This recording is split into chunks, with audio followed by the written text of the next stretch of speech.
बरतानिया में जो हंगामे हो रहे हैं और वहाँ पे लॉ इन्फोर्समेंट एजेंसीज़ का क्या रिएक्शन है, अदालतें वहाँ पे क्या कर रही हैं, मुसलमानों के साथ वहाँ पे इतनी ज़्यादती क्यों हो रही है, और ये जो फेक न्यूज़ है वो अगर फैलती है तो वो क्या क्या कारनामे सर अंजाम देती है, और स्टेट को फेक न्यूज़ के साथ किस तरह डील करना चाहिए। और इंग्लैंड के अंदर जो नया क्राइसिस पैदा हुआ है फेक न्यूज़ की वजह से और सोशल मीडिया की वजह से, वो है क्या, और क्या हमें बरतानिया से कुछ सीखने की ज़रूरत है, ये हम आपको आज के वीलॉग में पूरी तफसील के साथ बताएंगे। लेकिन वीलॉग की तरफ जाने से पहले मेरी आपसे रिक्वेस्ट है कि चैनल को सब्सक्राइब ज़रूर कीजिएगा और ये जो बेल आइकन है उसको ज़रूर प्रेस करें ताकि नोटिफिकेशन आपको मिलता रहे।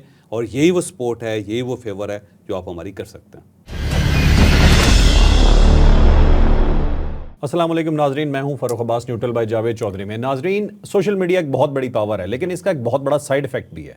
जहां ये आपको अवेयरनेस देती है, उसी के ऑपोजिट साइड पे ये सोशल मीडिया आग भी लगा सकता है, और इस आग के निर्गे में पाकिस्तान और अब इंग्लैंड भी आ चुका है। एक बहुत बड़ा वाकया इंग्लैंड में हो गया जिसने पूरे इंग्लैंड में आग लगा दी, तबाही मच गई इंग्लैंड के अंदर, और इंग्लैंड मजबूर हो गया कि वो सोशल मीडिया का कुछ करे। ये पूरा वाकया क्या है, वो सोशल मीडिया के साथ क्या करने जा रहे हैं, ये पूरी डिटेल आपको जावेद चौधरी साहब बताते हैं। अब देखें, बरतानिया जो है वो बड़ा सेंसिबल किस्म का मुल्क है और कहा जाता है कि बड़ी कदीम डेमोक्रेसी है, और जो हमारे मुल्क में इंडिया के अंदर जो डेमोक्रेसी उसे वेस्टमिनिस्टर डेमोक्रेसी कहा जाता है, क्योंकि ये बरतानिया की देन है। और उसके बाद ये कहा जाता है कि गोरा बड़ा कानून पसंद है, गोरा इंसानी हकूक़ की पासदारी करता है और वो अपने सिस्टम के ऊपर बिलीव करता है, और हमें सबको वैसा होना चाहिए जैसे गोरे हैं वगैरह वगैरह। अब जो बरतानिया के अंदर जो सूरत हाल इस वक्त है वो इंतहाई मखदूश है, इंतहाई खौफनाक है। और ये जो सूरत हाल है वो सिर्फ एक छोटे से वाक़े से शुरू हुई थी। एक एक्सल नाम का एक बंदा है, एक लड़का है 17 साल का, और उसके जो पेरेंट्स हैं वो रवांडा से माइग्रेट करके, अफ्रीका के मुल्क रवांडा से माइग्रेट करके बरतानिया आए से, और उसके बाद ये जो लड़का है ये ब्रिटिश बॉर्न है और ये इंग्लैंड के अंदर ही पैदा हुआ था। वहाँ कार्डिफ शहर के अंदर, जो ज़ाहिर लंकाशायर का एक सूबे का शहर है, वहाँ पे एक फ़ंक्शन हो रहा था और उसमें ये चाकू लेके पहुँच गया, और चाकू लेके इसने वहाँ पे 3 बच्चियों को कत्ल कर दिया और फिर 6 लोगों को इसने ज़ख्मी कर दिया। पुलिस आई और उसने फ़ौरी तौर पे इसको गिरफ़्तार कर लिया। अब बरतानिया के एक रूल है कि जब आप किसी शख्स को गिरफ़्तार करते हैं तो उसकी आईडी आप एक्सपोज नहीं करते, क्योंकि उससे हो सकता है उसकी फ़ैमिली को कोई तकलीफ़ पहुँच जाए या उसके ऊपर कोई अटैक कर ले, या हो सकता है कल को वो बेगुनाह साबित हो। लेकिन आप जब उसकी तस्वीर दिखा देते हैं या उसका प्रोफाइल लोगों को बता देते हैं तो वो बदनाम हो जाता पूरी ज़िंदगी के लिए। तो वहाँ एक रूल है कि जब तक किसी को सज़ा ना हो आप उसकी आईडी छुपा के रखें। तो पुलिस ने उसकी आईडी छुपा के रखी। तो सोशल मीडिया के ऊपर एक छोटी सी खबर चली कि ये जो वाक़या हुआ है, ये जो इंसिडेंट हुआ है कि चाकू के ज़रिए 3 बच्चियों को कत्ल कर दिया गया, ये एक मुसलमान ने किया है। तो जब ये फ़ेक न्यूज़ चली तो उसके बाद पूरे बरतानिया के अंदर आग लग गई, और लोगों ने आइडेंटिफाई किया कि 39 सेंटर्स हैं जहाँ पे जो बाहर से इमिग्रेंट्स आते हैं उन लोगों को फैसिलिटेट किया जाता है, या ये सेंटर्स हैं जो इमिग्रेंट्स को यहाँ पे पनाह देते हैं या इनको लेकर आते हैं। तो उस खबर के बाद मुख्तलिफ ग्रुप्स बने और उन्होंने मुसलमानों के ऊपर अटैक करने का ऐलान कर दिया, मुसलमानों को बुरा भला कहना शुरू कर दिया, मुसलमानों की इबादत गाहें जो हैं उनको मस्मार करने का एक दूसरे को पैगाम देना शुरू कर दिया। वो सेंटर्स जहाँ से इमिग्रेंट्स को रिलीफ मिल सकता है या जिनको रिलीफ मिलता है उसकी निशानदेही करनी शुरू कर दी, उनकी तस्वीरें लगानी शुरू कर दी कि ये सेंटर्स जो हैं ये बेसिकली वो मरकज़ हैं जहाँ से ये लोग निकलते हैं, तो इनको तोड़ें, इनको ख़त्म करें। और जब ये ख़बरें फैलनी शुरू हुई तो पुलिस ने फ़ौरी तौर पे मुसलमान कम्युनिटीज़ को वार्न करना शुरू कर दिया कि आप अगर दाढ़ी रख रहे हैं तो आपको थोड़ी सी एहतियात करनी चाहिए, शलवार कमीज़ पहन के बाहर ना निकलें, जुमे की नमाज़ पढ़ने से पहले आपको एहतियात करनी चाहिए, आप घरों के अंदर नमाज़ पढ़ें, मस्जिदों में ना जाएं, मस्जिदों के अंदर तकरीबात ना करें क्योंकि आपके ऊपर कोई हमला हो सकता है। साथ साथ मस्जिदों की प्रोटेक्शन भी शुरू कर दी उन्होंने, इस्लामिक सेंटर्स की प्रोटेक्शन भी शुरू कर दी। कुछ हमारे अपने स्कूल्स हैं वहाँ पे मुसलमानों के, उन स्कूल्स के अंदर भी उन्होंने कहा कि छुट्टी करवा दें, बच्चों को बचाएं क्योंकि यहाँ पे कोई हादसा भी हो सकता है। लेकिन इसके बावजूद बरतानिया के अंदर आग लग गई और मुसलमानों के ऊपर हमले शुरू हो गए, उनके घरों के ऊपर अटैक हुए, मुसलमान बच्चियों के ऊपर अटैक हुए, मुसलमान बूढ़ों के ऊपर अटैक हुए। जो डिपार्टमेंटल स्टोर्स में जाते थे लोग, उनको सौदा देने से उन्होंने इनकार कर दिया और गाली गलौज करनी शुरू कर दी। तो सोशल मीडिया के ऊपर एक वबा सी फैल गई मुसलमानों के ख़िलाफ़, और उससे मुसलमान अपने आप को अनसेफ फील करने लगे, और ये सिलसिला इतना ज़्यादा फैला कि वहाँ पे बाकायदा राइट्स शुरू हो गए। और इस साइड से मुसलमानों ने क्रिश्चियंस को धमकाना शुरू कर दिया, उस साइड से क्रिश्चियंस ने मुसलमानों को मारना शुरू कर दिया। और इतना ज़्यादा फैला कि फौरी तौर पे पूरे बरतानिया को एक्टिव होना पड़ गया। तो उनकी लॉ इन्फोर्समेंट एजेंसीज़ जो हैं, उनकी जो सीक्रेट एजेंसीज़ हैं, उन सबको एक्टिव होना पड़ा। तो उसके बाद फिर 1300 ऑपरेशन पुलिस ने किए। उन्होंने लोगों के घरों के अंदर घुस के, उनके दरवाजे तोड़ के, उनके शीशे तोड़ के, जो जो लोग ज़िम्मेदार थे उन सबको घसीट के बाहर निकाला। अब बहुत सारी फुटेजेस हम इस वक्त दिखा भी रहे हैं और पुलिस देखे कितनी एक्टिव है वहाँ पे। उन्होंने 1300 ऑपरेशंस में 450 लोगों को गिरफ्तार किया। और ये 450 लोग वो हैं जो मुसलमानों के ख़िलाफ़ नफ़रत फैला रहे थे या जिनके ऊपर ये इल्ज़ाम था कि इन्होंने अटैक किया या अटैक करवा रहे थे और सोशल मीडिया इन्होंने इस्तेमाल किया या फेक न्यूज़ उन्होंने फैलाई। उन 450 लोगों को गिरफ़्तार करने के बाद फौरी तौर पे अदलिया से दरख्वास्त की गई कि आपने 24 घंटे खुला रखना है अपने आप को और इनका फ़ैसला करना है। तो बरतानिया के अंदर 24 घंटे अदालतें एक्टिव हैं और इन लोगों को अदालतों के सामने पेश किया जाता है, इनका रिमांड लिया जाता है, फिर जज साहब सुनते हैं और उसके बाद इनको फ़िज़िकल कस्टडी में पुलिस के हवाले करते हैं, जुडिशल कस्टडी में इनको जेल भिजवाते हैं और फौरी तौर पे इनके ट्रायल जो हैं अदालतों ने 24 घंटे शुरू कर लिए।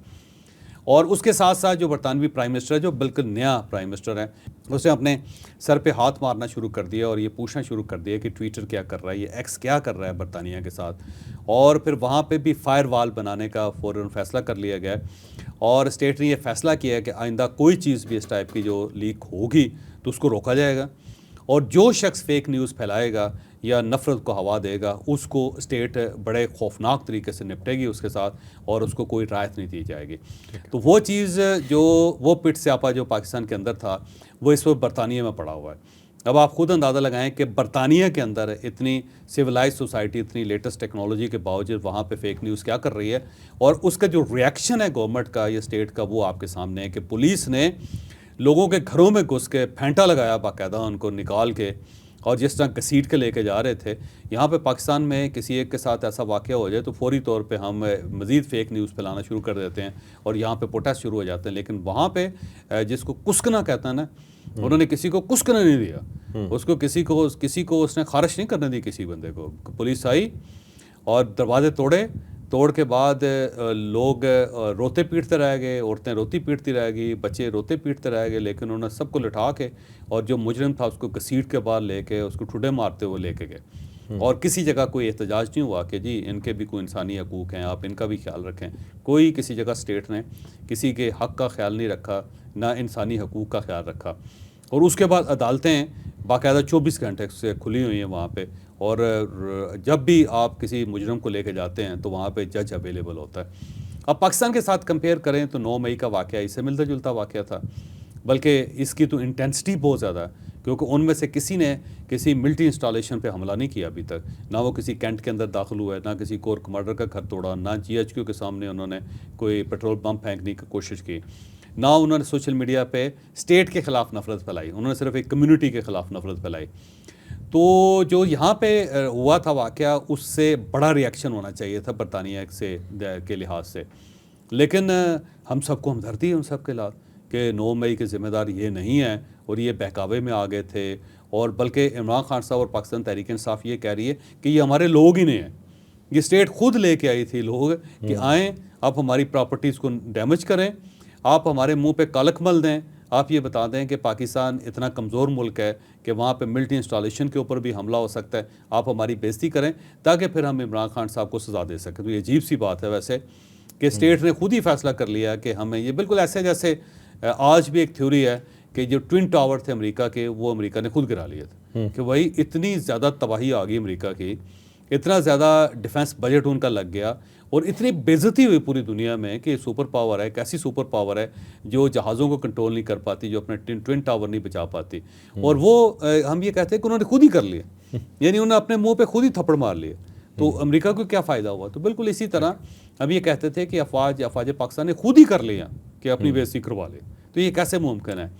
लेकिन आज भी लोग इस बयानिए को बारो कर रहे हैं और फिर जो रियासत है उनमें से बहुत सारे ऐसे एलिमेंट हैं जिनकी हमदर्दी हैं उन लोगों के साथ। और कोर्ट्स के अंदर भी ये मामला होल्ड हुआ है, पिछले 1.25 साल से ये स्टे ऑर्डर पे चल रहा है और ना मिलिट्री कोर्ट्स बनने दी गई, ना स्पेशल कोर्ट्स बनने दी गई, ना उन केसेस का फ़ैसला होने दिया, और वो लोग जेलों के अंदर पड़े हुए हैं। और स्टेट जो है कभी दाएं देख रही है, कभी बाएं देख रही है, कभी गवर्नमेंट की तरफ देख रही है, कभी अदलिया की तरफ देख रही है। और इसके साथ साथ जब स्टेट ने फायरवॉल बनाने का फ़ैसला किया तो उसकी अपोजिशन शुरू हो गई। और कहा यह जा रहा है कि जनाब गरीदा फ़ारूकी को भी जो चाहे गालियाँ दे दे, जो चाहे वो अज़मा बुखारी की एक जैली वीडियो बना के भी रिलीज़ कर दे, जो चाहे मरीम नवाज़ के ख़िलाफ़ भी बात कर ले, जो चाहे बुशरा बीबी के ख़िलाफ़ भी कोई बात कर ले, जो चाहे किसी खातून एंकर या मर्द एंकर के ख़िलाफ़ कोई कंपेन चला ले, उसका हक़ है कि वो ये करता रहे। और वो जो गंद खोलना चाहता है सोसाइटी के अंदर, इसकी इजाज़त होनी चाहिए। और किसी शख्स को ये इजाज़त नहीं होनी चाहिए कि उसका गिरबान पकड़ सके या उसकी सवाल कर सके कि जनाब आप होते कौन है ख़वातीन के बारे में इस टाइप की नाज़ेबा और वाहियात गुफ्तगू करने वाले। तो उसका हक़ है जी कि वो किसी की नाक तोड़ दे, किसी का गला काट दे, उसकी एक फ़ेक न्यूज़ की वजह से कोई घर बर्बाद हो जाए, कोई शख्स बर्बाद हो जाए, कोई शख्स पागल हो जाए, कोई ख़ुदकुशी कर ले, वो समझते हैं ये जायज़ है। तो अब मेरा ख्याल है बरतानिया को देखना चाहिए, जैसे मदर ऑफ़ डेमोक्रेसी कहा जाता है, तो मदर ऑफ़ डेमोक्रेसी या मदर ऑफ़ ह्यूमन राइट्स के अंदर जो कुछ हो रहा है वो आपके सामने है। तो वहाँ पे स्टेट जो है एक्टिव हुई।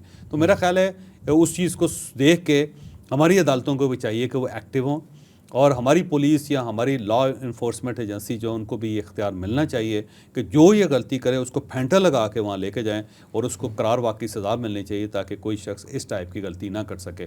तो जब बरतानिया ये कर रहा है तो हमें कौन सी मौत पड़ी हुई है। ठीक है, चौहद साहब आपसे एक बात पूछना चाहता हूँ, आपने यूके भी विज़िट किया, बाकी आपने जो वेस्टर्न कंट्रीज़ हैं वो भी विज़िट किए हैं। अभी ये मिसाल बच्चियों वाली आपके सामने आई, 24 घंटे अदालतें काम कर रही हैं, सज़ाएँ हो रही हैं, लोग गिरफ्तार हो रहे हैं।